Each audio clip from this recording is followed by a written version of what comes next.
Tayo po'y dumako sa ating pag-aaral ng salita ng Panginoon. Pag tayo ho ay tumingin sa ating paligid ay halos wala ng bakas ang nangyari 5 years ago. If you remember, it was March 2020 nung nagdeklara ang ating gobyerno ng tinatawag na lockdown or ECQ. Ano yun? Naalala ko yung ECQ. Anong ibig sabihin ng ECQ? Basta yun na yun, Enhanced Community Quarantine. Ayun, nawala na rin sa isip natin. At kung saan marami ang nasadala ng takot ay talagang iniwasan at pinagbawalan ang paglabas sa mga tahanan. At piling-pili lamang isa sa bawat pamilya na magkakaroon ng ID or pass ang pwedeng lumabas para mamili ng mga pangangailangan. And dumating yung time na unti-unti nang lumalabas ulit ang mga tao. At hindi ko makalimutan yung interview sa isang food delivery service rider. Yun ang kanyang trabaho. Tinanong siya ng isang reporter, sabi niya, Kuya, hindi ka ba natatakot sa virus? Hindi ka ba natatakot sa COVID-19? At naging honest ang lalaking ito. Sabi niya, ma'am, natatakot din naman. Pero hindi ko makalimutan yung kasunod ng sagot niya, pero mas takot ho ako sa misis ko. Ibig sabihin ay mas natatakot siya sa misis niya pag wala siyang pera, pag walang pagkain sa hapagkainan. Dahil doon ay kaya siya nasa labas sa kabila ng takot sa COVID ay nagtatrabaho. At napaka-ganda ng larawan na ito upang ipakita na yes, maaaring meron kang kinakatakutan, pero dahil sa mas kinakatakutan ay pwedeng magtulak upang gumawa at humakbang kahit na merong threat sa kabilang panig nito. At ito mismo ang ibinigay ng ating Panginoong Hesukristo, particularly sa kanyang mga alagad.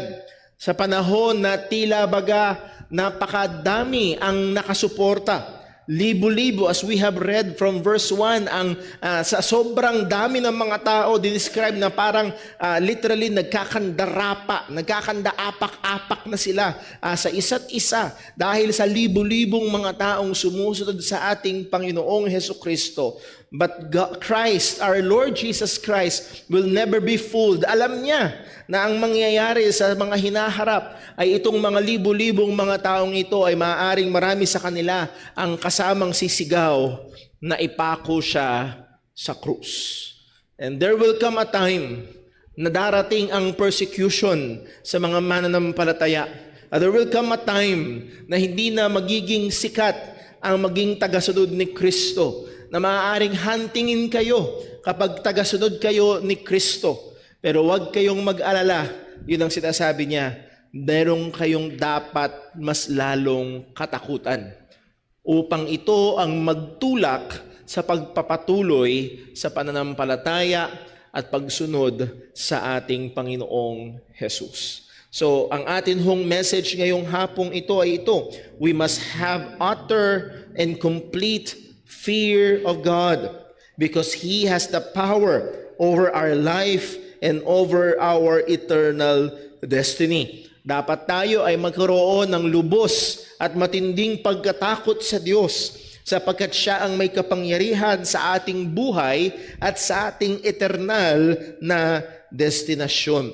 Nawa ay tulungan tayo ng Panginoon sa pag-aaral natin ng Kanyang salita. Tayo ho muna ay manalangin. Panginoon naming Diyos, aming Ama sa langit, Diyos naming na sa amin ay tumubos. Salamat, Panginoon, sa iyong mga salita. At alam namin, Panginoon, ito ay sa aming ikakabuti. At alam namin, O Diyos, ang mga salita mong aming binasa ngayon ay sa ikabubuti, na hindi lamang ng iyong mga alagad ng panahon na iyon, kundi maging sa iyong mga mananampalataya sa panahon na ito. Dahil totoo pa rin, Panginoon, na sino mang namumuhay ng makadiyos kay Kristo Jesus ay daranas ng pag-uusig. Totoo pa rin, Panginoon, na mayroon pa rin banta sa iyong mga mananampalataya. At nawa, O Diyos, anuman, Panginoon, ang mga maaaring nakakatakot na bagay na banta sa amin, dumating man ang pag-uusig sa pananampalataya sa lugar namin, tulungan mo kami na tumingin sa iyo at tunay na magkaroon ng mas malalim at mas malinaw na pagkatakot sa iyo. Ama, ingatan mo po ang iyong iglesia, ingatan mo po ang iyong bawat mananampalataya, at ikaw lamang po ang maluwalhati. Dalangin namin ito sa ngalan ng aming Panginoong Hesukristo. Amen. Well, pag tinignan ho natin yung background ho ng talata na ating pagbibigyan ng pansin ngayong hapon, particularly verses 4 hanggang verse number 7, ang ating Panginoong Hesukristo ay ginagawa ang kanyang earthly ministry, at early on, nahandun na agad yung clash niya sa mga religious leaders. For example, kung babalikan lang natin sa Luke chapter 11, ay nahandoon na ang character assassination na ginagawa ng mga Pharisees o ng mga religious leaders sa ating Panginoong Jesus. As we have stated kaninang umaga sa Luke 11 verse 15, ang sabi ng ilan sa kanila, but some of them said, he casted out devils through Beelzebub, the chief of the devils. Kaya daw nakakapagpalayas ng masasamang espiritu ang ating Panginoong Kristo kasi nasa Kanya yung bossing ng mga masasamang espiritu. Nasa Kanya ang pinaka-leader.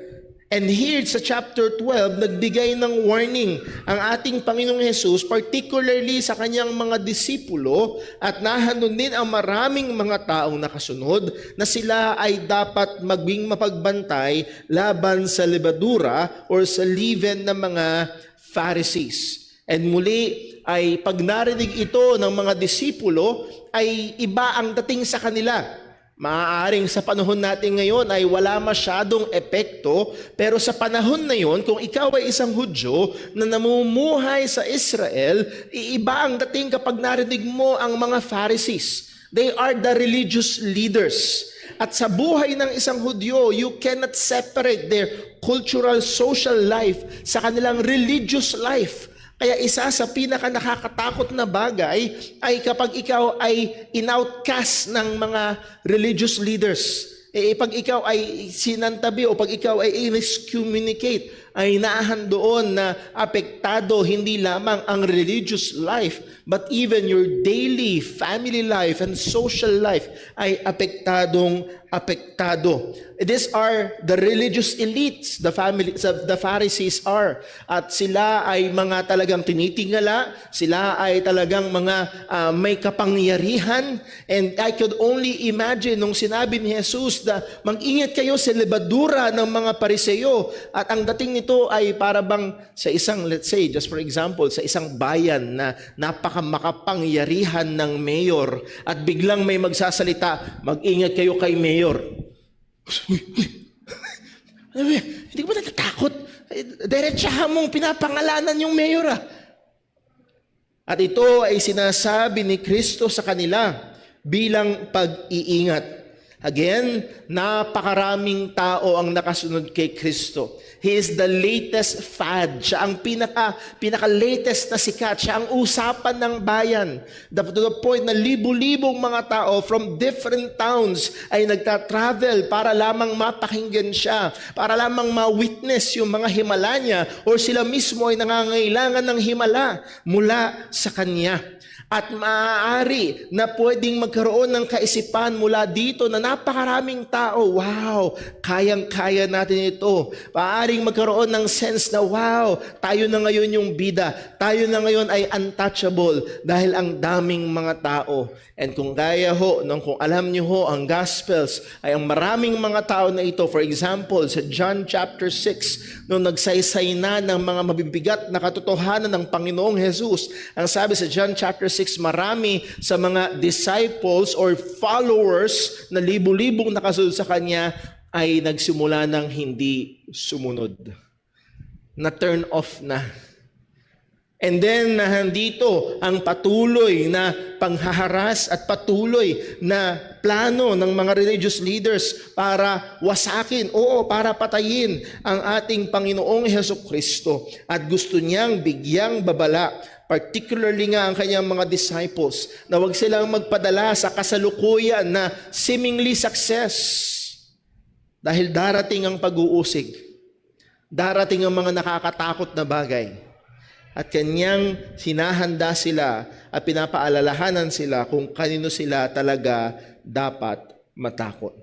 Kaya ang sabi ng ating Panginoong Jesus, "And I say unto you, my friends, be not afraid of them that kill the body, and after that have no more that they can do." So dito makikita ho natin unang binigyang paalala ng ating Panginoong Jesus kung paano sila tinukoy ni Jesus, my friends. Actually, pag binasa pala natin sa verse number 3, sa Luke chapter 11 verse 3, balik lang tayo ng isang verse. Luke chapter 12 verse 3. Therefore verse 1, "In the meantime, when there were gathered together an innumerable multitude of people, insomuch that they trod up one upon another, he began to say unto his disciples, first of all." Ang una niyo munang binigyang pansin ay ang kanyang mga disipulo. Now, yung ibang may ilang commentaries na sinasabi, ito yung una niyang sinabi sa kanila kasama ang mga madla. But I am convinced, lalo na pagdating sa verse 4, my friends. So ang una niyang binigyang pansin ay ang kanyang mga kaibigan, particularly ang kanyang mga piniling mga disciples. Yun ang kanyang unang binibigyan ng babala. "I say unto you, my friends, be not afraid of them that kill the body." So kinakausap niya ang kanyang mga disipulo, kinakausap niya ang mga tinuturing niyang kaibigan. Hindi ito yung mga taong sumusunod lamang dahil curious sila. Hindi ito yung mga tao na sumusunod lamang dahil meron silang gustong makuha. Hindi lamang ito yung mga taong sumusunod lamang kasi namamangha sila sa himala o namamangha sila sa oratorical skills ng ating Panginoong Jesucristo. Ito yung mga disipulo na pinili ng ating Panginoong Jesucristo at sinabihan niya sila, "My friends, be not afraid of them that kill the body." Now, sa unang basa ay tila baga magtataka ang isang regular na tao. Huwag ka daw matakot sa pumapatay sa katawan.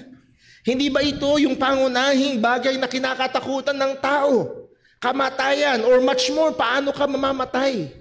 Hindi ba nakakatakot kapag isang araw ay naglalakad ka sa isang madilim na eskinita at nakasalubong ka ng isang taong may hawak na kampit o may hawak na baril? Pwede ba bang i-quote ang verse na ito, "Wag daw akong matakot sa pumapatay ng katawan, then tutuloy ka lang ng lakad"?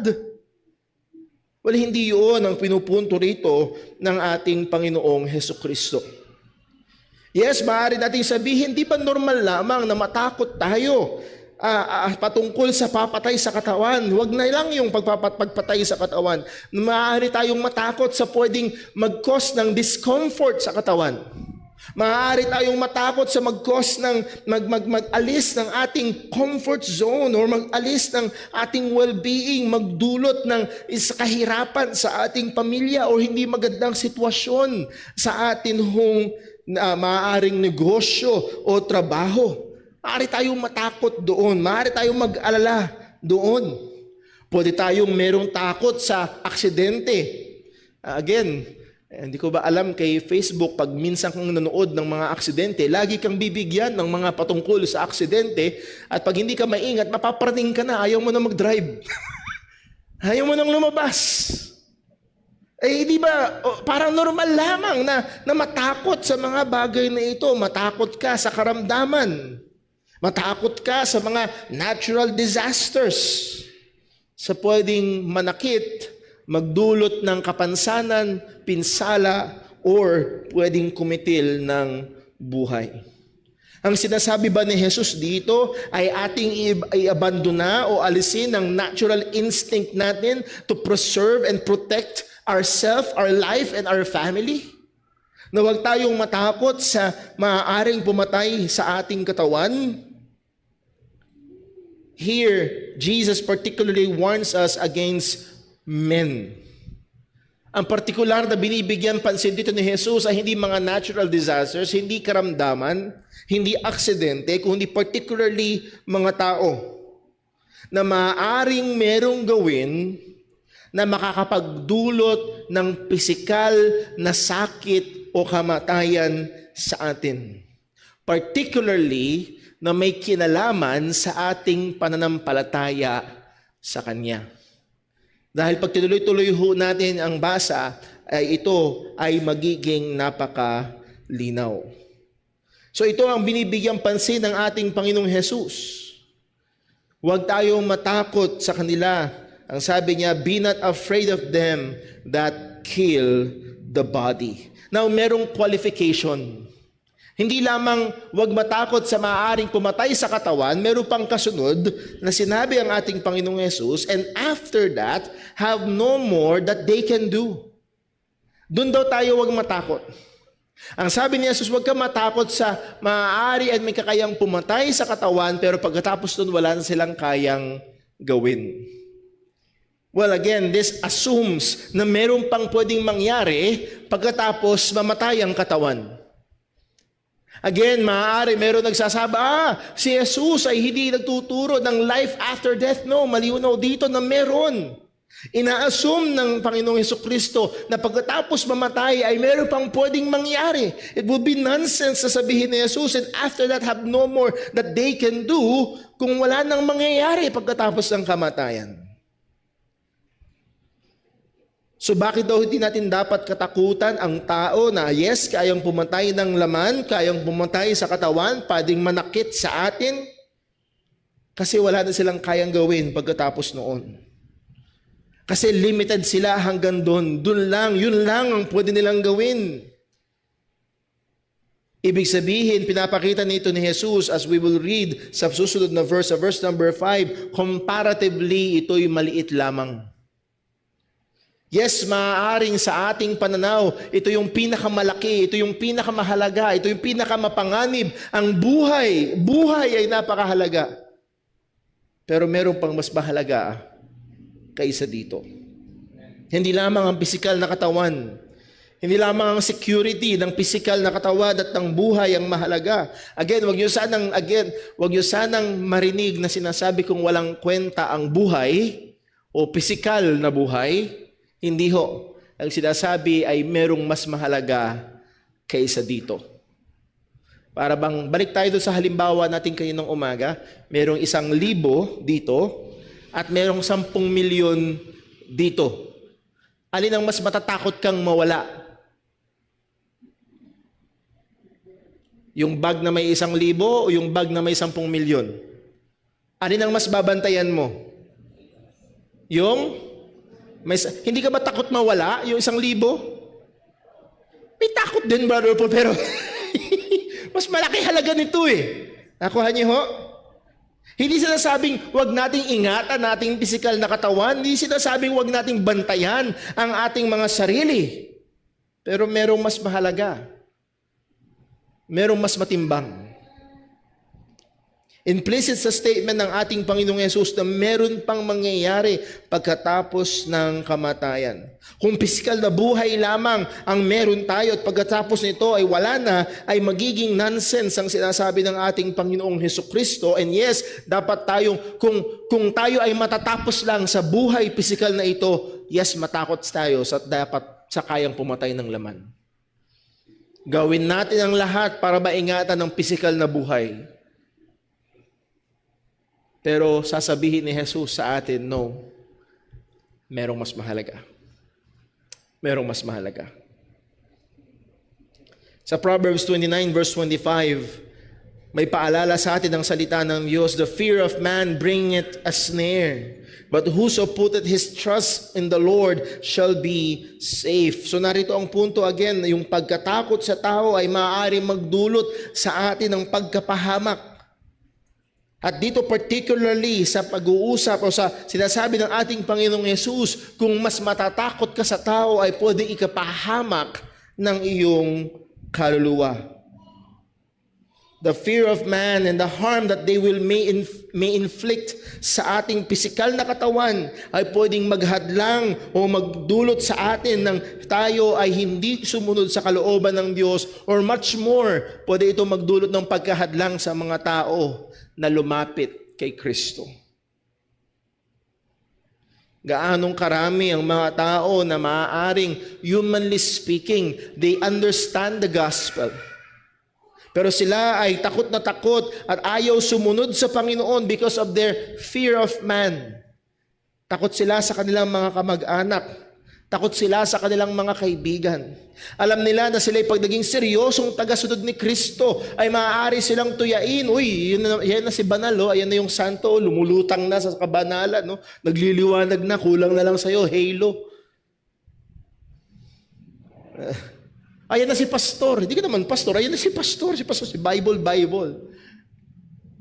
At minsan ay maaari magdulot ito ng pagkatakot sa atin. How many times we should open our mouths to share the gospel. Ganong karaming pagkakataon na meron tayong oportunidad na ibahagi ang ebanghelyo. Pero if we will just admit, natatakot tayo, baka anong sabihin ng pinsang ko? Baka anong sabihin na lang ng kaibigan ko? Baka ano na lang sabihin itong kausap ko? At we choose to stay quiet about the gospel. Again, pinapaalalahanan tayo ng Panginoon, yes, merong mga bagay na nakakatakot sa buhay na ito, pero meron tayong mas dapat katakutan. Kung naririto ka at ikaw ay hindi pa mananampalataya ng Ebanghelyo ni Kristo, I pray and hope na makita mo ang sinasabi ng salita ng Diyos, marinig mo ang sinasabi ni Kristo, meron kang mas lalong dapat katakutan. At sino ito? Verse number 5. But I will forewarn you whom ye shall fear. Bibigyan ko kayo ng babala kung kanino kayo dapat matakot. Huwag kayong matakot sa mga taong maaaring pumatay sa inyong katawan at pagkatapos nun wala na silang kayang gawin. Yun lang ang kaya nilang gawin. Huwag kayo dun matakot. Kundi matakot kayo, sasabihin ko sa inyo kung kanino kayo dapat matakot. Kanino daw? Fear him which after he hath killed hath power to cast into hell. Yea, or yes, I say unto you, fear him. Matakot ka sa kanya na pagkatapos patayin ng katawan ay may kapangyarihan, may otoridad na magbulid ng kaluluwa sa impyerno. Oo, sinasabi ko sa inyo, matakot kayo sa kanya. Well, sino pa ang sinutukoy ng ating Panginoong Hesukristo rito? Walang iba kung hindi ang Diyos. Ang Diyos ang kaisa-isang may otoridad sa buhay ng tao. Siya ang may hawak ng ating buhay.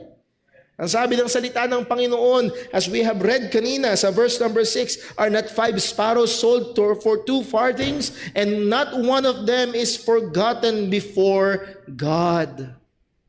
Walang ibon na babagsak, walang ibon na mamamatay, na wala sa kapahintulutan, wala sa kaalaman ng ating Ama sa langit.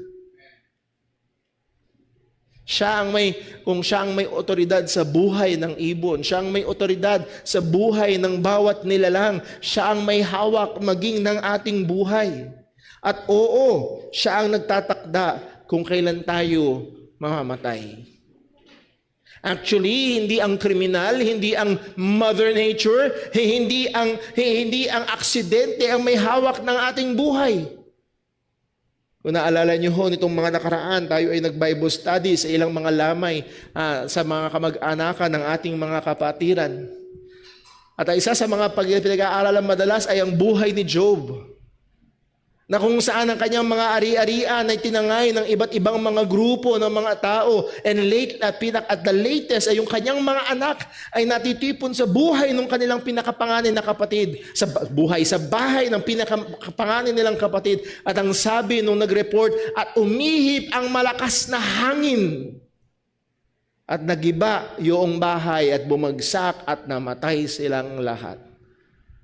Walang iniwan niyaan siguro sa isang buhawi. Anong sabi ni Job? The Lord gave, the Chaldeans had taken away. Or Mother Nature has taken away. O sa panahon natin ngayon, the criminals has taken away. No.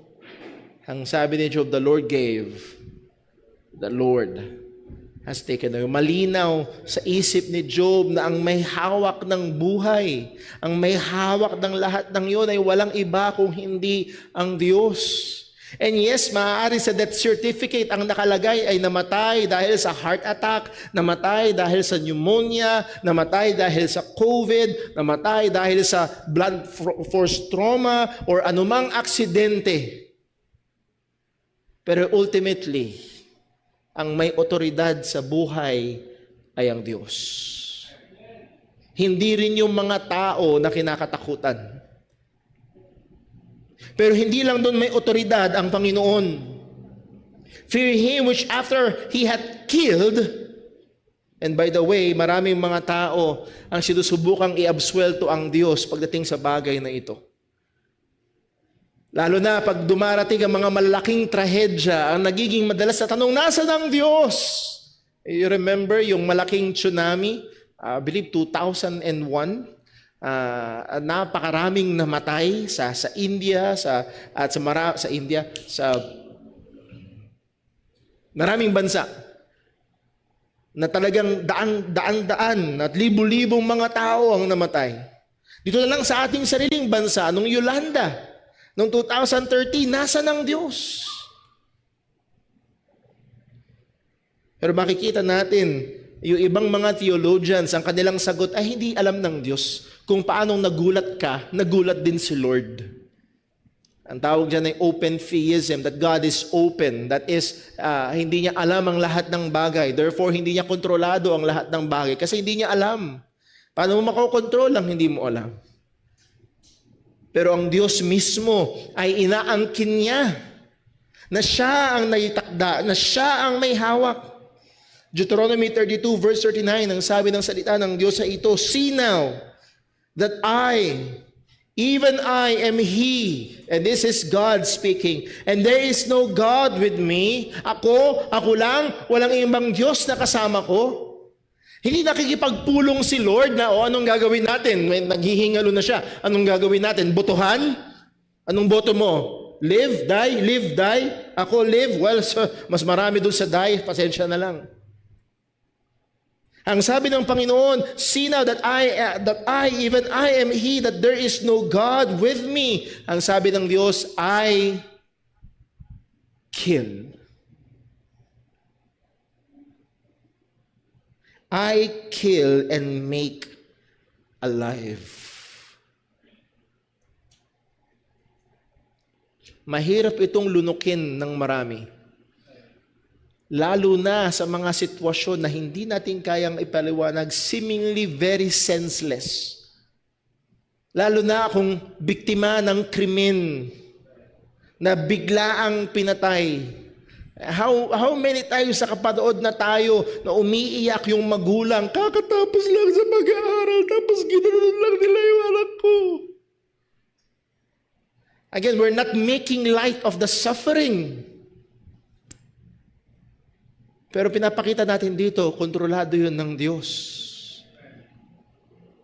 Hindi nagulat ang Diyos, "Oy, pambihira, hindi ko inakala. Gusto ko sanang pigilan, pero namuo yung napakalakas na bagyo and then tumama sa Pilipinas." No. Ang Diyos ay soberano sa mga bagay na ito. I kill. And guess what? Hindi sumobra yung namatay sa Yolanda. Sakto lang sa tinakda ng Diyos. And I make alive.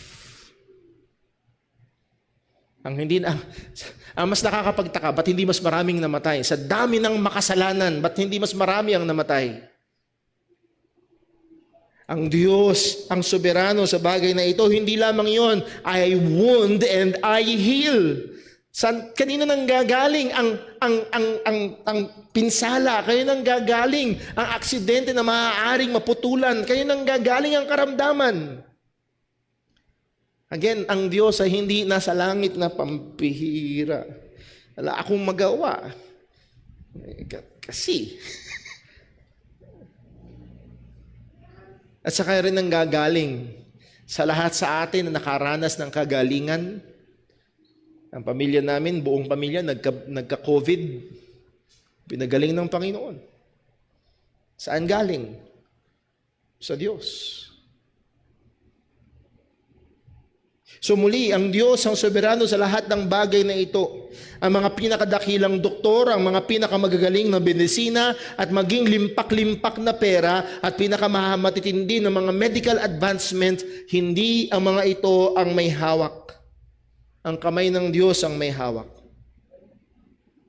Pero hindi lamang siya may kapangyarihan sa buhay. Ang sabi ng salita ng Diyos, siya rin ang may kapangyarihan o karapatan na magbulid sa impyerno. God has the power or the authority to send or to cast a person into hell. Why? Because God is the judge of all earth. Siya ang hukom. Ang sabi sa Genesis 18 verse 25, that be far from thee to do after this manner, to slay the righteous with the wicked, and that the righteous should be as the wicked, that be far from thee, shall not the judge of all the earth do right. Narito si Abraham, sinasabi niya, hindi ba ang hukom ng buong mundo ay gagawa ng tama? At ang sagot dyan, yes! He will do right.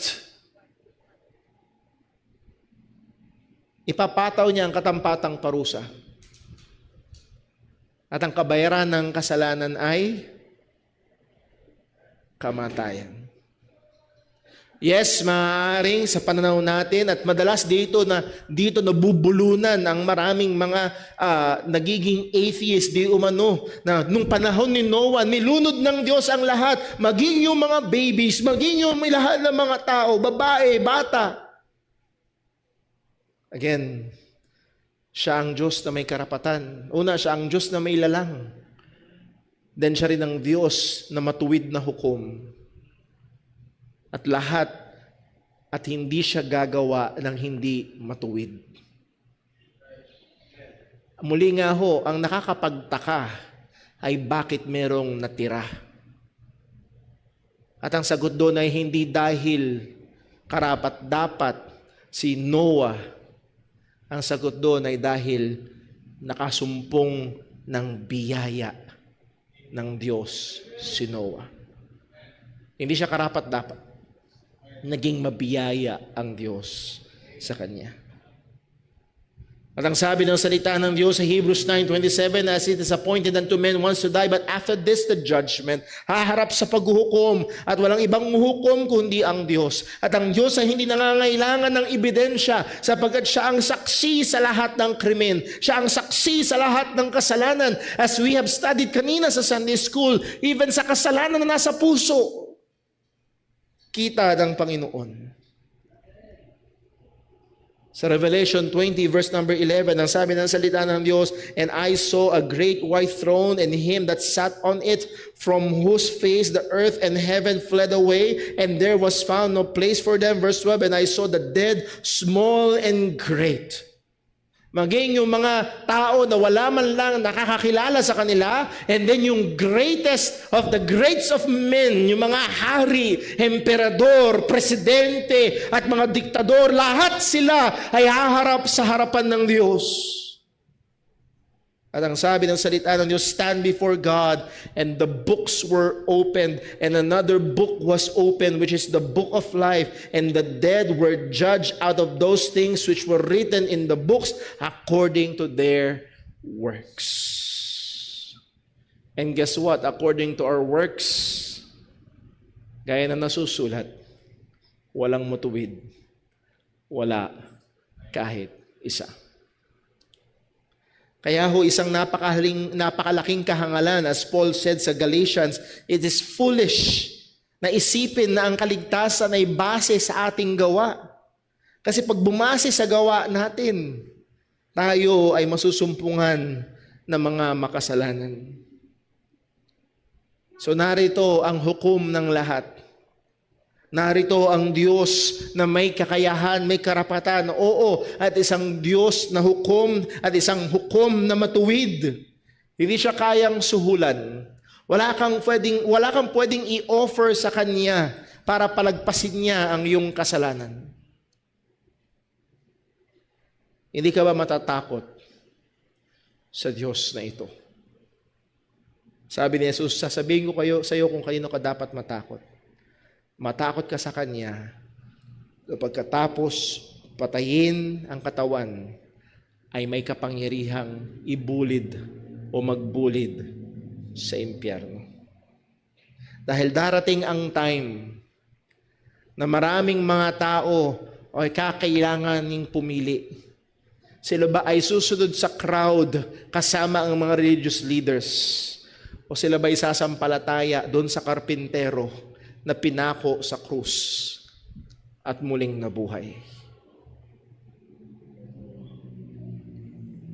Ang sabi ni Jesus, pakikita ko sa inyo kung kanino kayo dapat matakot. Matakot ka sa Diyos. Kaya nga ang panawagan ng salita ng Panginoon sa Acts chapter 20 verse 21, testifying both to the Jews and also to the Gentiles, repentance toward God and faith toward our Lord Jesus Christ. This is the only way. Kung ikaw ay magsisisi sa iyong mga kasalanan at sasampalataya sa ating Panginoong Kristo na siya'y namatay para sa ating mga kasalanan at muling nabuhay, ang sabi ng salita ng Diyos, sino mang na kay Kristo Jesus ay wala ng anumang hatol. Yun lamang ang tanging pag-asa na meron tayo. So una, the misplaced fear, do not fear yung lang kayang pumatay ng katawan. The proper object of fear, that's none other than God. Wala nang iba kung hindi ang Diyos na may kapangyarihang pumatay at magbulid sa impyerno. And then dito, sa susunod at panghuli, tayo matatapos, we can trust Him whom we fear. Pwede tayo magtiwala sa Kanya na ating kinakatakutan. Pagkatapos siya sabihin, balikan lang natin sa verse number 5, Luke chapter 12 verse 5. But I will forewarn you whom ye shall fear. Fear him which after he had killed had power to cast into hell. Yea, I say unto you, fear him. Yes, talagang dapat matakot tayo sa Panginoon. Talagang dapat nakakatakot o magkaroon tayo ng matinding pagkatakot sa Diyos dahil tayo ay mga makasalanan. Pero pagkatapos sabihin ito ni Jesus, pinakita niya sa atin na itong Diyos na tunay na nakakatakot dahil sa kanyang kabanalan ay isang Diyos din naman na nag-aaruga sa kanyang mga mananampalataya. Ang sabi sa verse number 6, are not 5 sparrows sold for 2 farthings? Ang sparrows ay pinakamababang uri ng ibon. Ito'y sangayon sa culture ng mga Hudyo, madalas ginagamit bilang laruan ng mga bata. Nakakita na ba kayo nun? Minsan pag piyesta o sa palengke, may mga sisiw na iba't iba kulay. Akala ko noon, paglabas sa itlog, iba na talaga ang kulay. Pero yun lang ang purpose nila, maging laruan. Ganon kababa, ganon kaliit yung kanilang halaga. At ang sabi ni Jesus dito, they're sold for 2 farthings, 2 barya lang ang katumbas nila. Napakababa ng halaga ng ibon na ito. Pero ang sabi ng Panginoong Jesucristo, and not one of them is forgotten before God. May pagkakataon si Timmy, yung anak kong panganay, ay may tinurong barya. Naglalakad kami, may tinuro siya. Daddy, pera oh. Turo niya.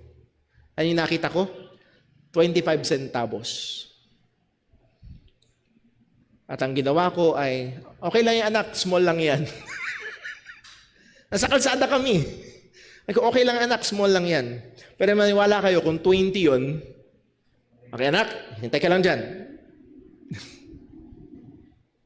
Minsan yung maliliit na halaga, hindi natin pinapansin. Yes? Yun lang ang punto ko doon. Ngayon, kung kukunin nyo yun, walang masama. Okay? Ang 4 nun ay piso rin. At ang 8 nun ay isang candy. Pero kahit tayo, yung maliit, hindi natin pinapansin. Yung huling benching ko mo, nasaan? Hindi ko alam.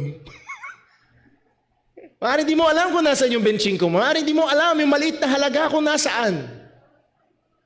Pero itong ibon na napakaliit ng halaga ay hindi nakakalimutan ng ating Ama. Itong Diyos na napakadakila napakabanal at talagang nakakatakot ay isa rin namang Diyos na napakalapit at napakamaaruga sa mga natatakot sa Kanya. Tuloy ho natin sa verse number 7. But even the very hairs of your head are all numbers. Bigyan ko pa kayo ng mas maliit ang halaga. Yung 25, maaaring binibilang nyo pa. Yes? Maaaring binibilang nyo. Sino sa atin na nagbibilang pa ng hibla ng ating buhok?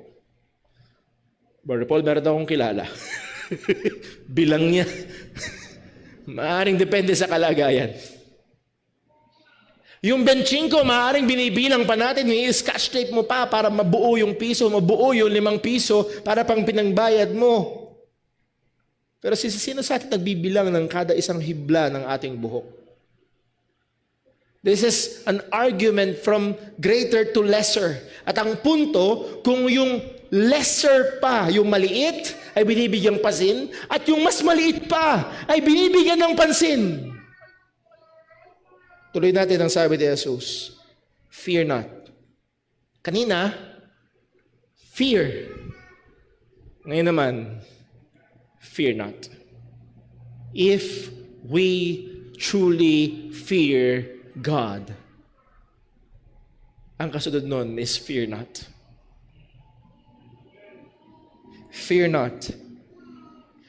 Therefore, ye are more valued than many sparrows. Kung nakakita ka ng isang tao na kahit yung 5 centimos ay tinatago, maniwala ka, hindi siya matatahimik pag 20 yung nawawala. At lalong hindi matatahimik at mababaligtad ang buong bahay kung 1,000 ang nawawala. Kung yung pinakamaliit ay binibigyang pansin ng Diyos, huwag kang matakot.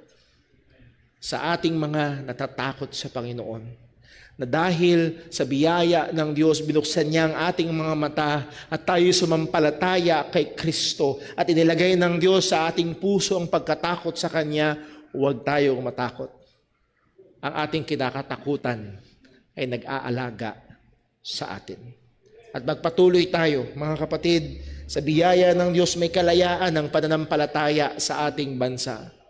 Pero dumating man ang pagkakataon na maging mahigpit, dumating man ang pagkakataon na tayo dumating ang pag-uusig sa Kristyanismo or dalin man tayo ng Panginoon, who knows? Baka may tawagin ng Diyos dito na maging misyonaryo sa lugar na kung saan delikado ang maging Kristiyano. If you fear God, fear not. Tayo ay hawak-hawak ng ating Panginoon. Let's pray. Panginoon naming Diyos, sa aming Ama sa langit, salamat po. Salamat sa iyong mga salita. Salamat sa iyong paalala, and Lord, tunay. Marami sa amin ang naghahanda, nag-iingat, nag-i-invest, buwibili ng health plans, ng life plans, at marami pang mga bagay para ingatan ang buhay na ito. O nawa, kung gaano man kami naghahanda, nag-iingat at may takot sa maaaring manakit o kumuha ng pisikal na buhay, nawa masumpungan mo na kami ay mayroong mas lalong takot, lalong pahalaga sa iyo na may hawak ng aming mga buhay at kayang magbulid sa impyerno. O Diyos, lahat kami karapat-dapat sa impyerno. At ang tanging pag-asa namin ng biyaya mo kay Kristo, ang tagapagligtas na iyong ibinigay, ang namatay sa krus at muling nabuhay. At kagaya ng sinabi mo sa iyong salita, tinatawag mo ang lahat na magsisi at manampalataya kay Kristo. At sa amin na mga mananampalataya na ng Ebanghelyo ni Kristo, turuan mo nawa kami na huwag matakot, sapagkat ikaw ang may hawak sa amin. Tulungan mo nawa kami na huwag mabalisa, sapagkat ikaw ang kumakalinga sa amin. Salamat po sa mga paalala ng iyong salita. Ingatan mo kami At tulungan mo kami, O Diyos, na mai-apply sa aming mga buhay ang mga katotohanan na ito. Sa iyo lamang ang papuri. Dalangin namin ito sa ngalan ng aming Panginoong Hesukristo. Amen.